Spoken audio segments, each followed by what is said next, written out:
I'm ready. You're ready.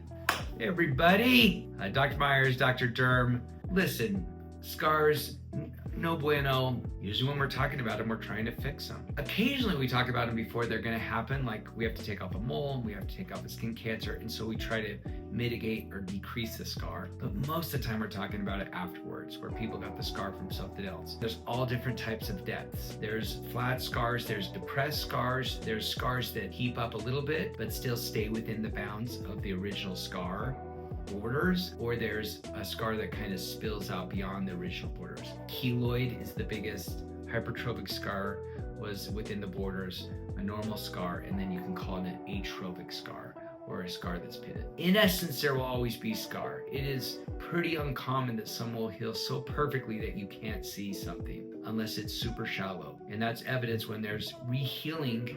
The body brings back in collagen, it brings back in fibrous tissue, it brings back in elastin, and it's still not as strong as it originally was.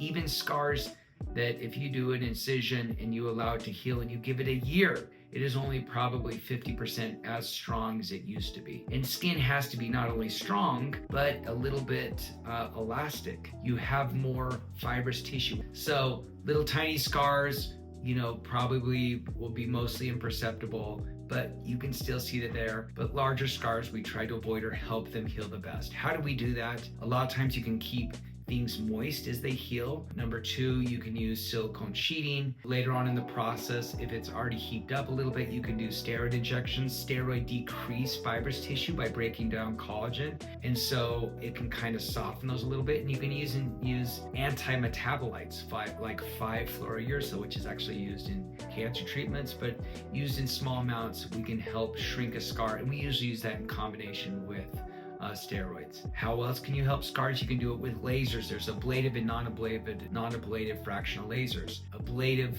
causes more injury to the skin, and this is what we're trying to do, is we're trying to soften these big fibrous sheets of scar and soften them and make them more pliable and actually look better. And non-ablative does that to a more subtle degree. Silicone sheets, after surgery, sometimes we use these, and these do two things. One, they provide a little bit of moisture and a little bit of pressure.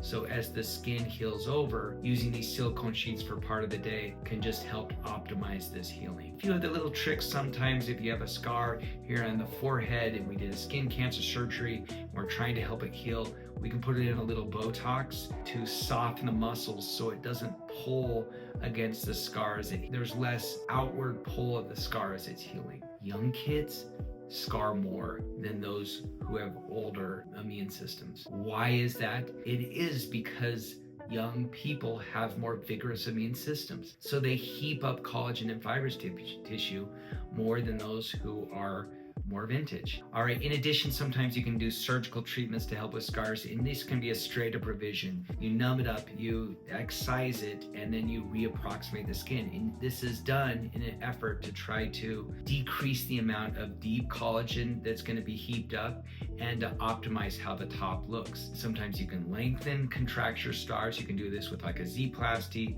and it's just a technique to get additional distance in the scar. And there are a few other surgical techniques to help with scars, but you have to recut open stuff. So whenever we can avoid this, we do. Remember, scars actually do look better typically over the first year.